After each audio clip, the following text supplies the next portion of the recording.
Greetings to our community of passionate patriot creators. Today, we're going to dive into an aspect of content creation that has the power to elevate your work from good to unforgettable, and that is evoking emotion. I want to tell a quick story at the beginning of this. I think it was about a month, maybe 6 weeks ago at the making of this show. President Trump was doing a rally, and he got to the point at the end of the rally where he plays the music and he starts to talk about, but we're a nation in decline. And at that moment, we all felt the same thing he did. He was so overwhelmed by the devastation that we've faced and the sadness that it evokes in us if you love your country.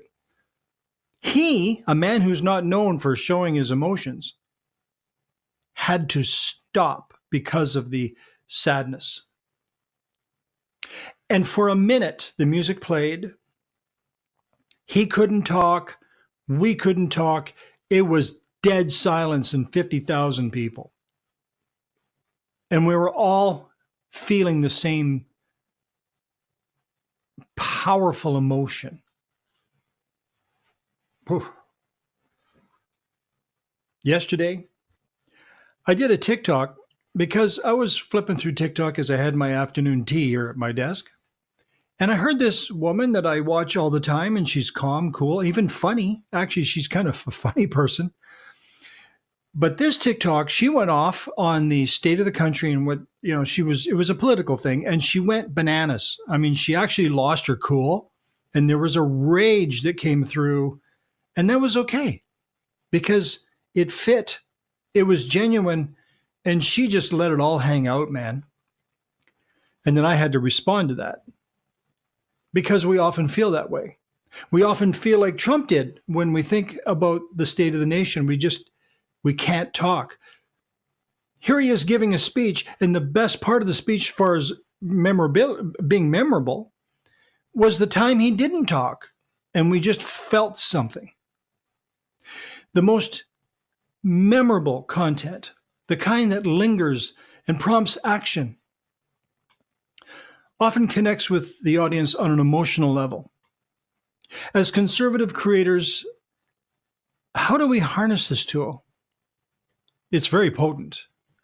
And I think personally, it starts with values. You need to know the values of your audience. To resonate emotionally, you have to understand and share the values of your audience. The reason I was moved by that TikTok when she was in a rage, because I felt that same way too. The reason I felt so sad when Trump felt sad is because we're all experiencing that. So dive deep into what moves people, their hopes, their fears, their dreams and aspirations. And then there's storytelling. Every piece of content is a story waiting to be told. So you see a story that you want to talk about on your show, you have to frame it in as a narrative with a clear beginning, middle, and end, of course, but you have to humanize the story to make it relatable.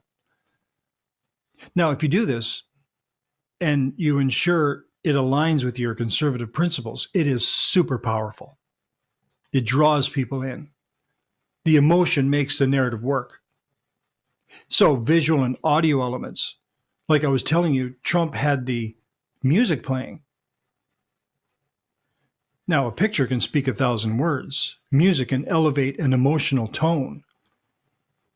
Use impactful visuals and harmonious background scores that align with the emotion you aim to convey. Quite often, a thumbnail will help set the stage for your video. But authenticity always wins.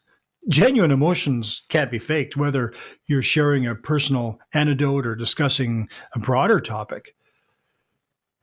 You approach it with sincerity. The two examples I gave you about the angry woman and Trump and that moment, it was sincere if it was nothing else. Open-ended questions. They prompt your audience to reflect by asking a question that tugs at their emotions. It encourages them to go deeper and connect with a feeling you share. And it's tricky. I mean, you could ask a question like, uh, tell me about, or what were you feeling when you were sitting on your mother's bedside holding her hand, knowing it was the last time you talked to her? Now, for most people, that's a very emotional thing to bring up. If you don't like your mom, you have a different take on it. So it's not always universal the way people react to things. So you got to acknowledge and respect varieties of emotions hitting people. It's a subjective thing. It's not like a math equation, it's a feeling. You got to recognize that not everybody's going to feel the same way. That's okay. It's this diversity of emotional responses that creates rich, engaging discussions. Incorporating emotion, it's not about manipulating your audience. It's about building genuine connections, fostering empathy, and creating content that resonates deeply. And as you embark on this journey, remember that bosscreators.com is here to assist and guide every step of the way, even on issues of this sort, of emotional content, because we're here to empower patriot voices.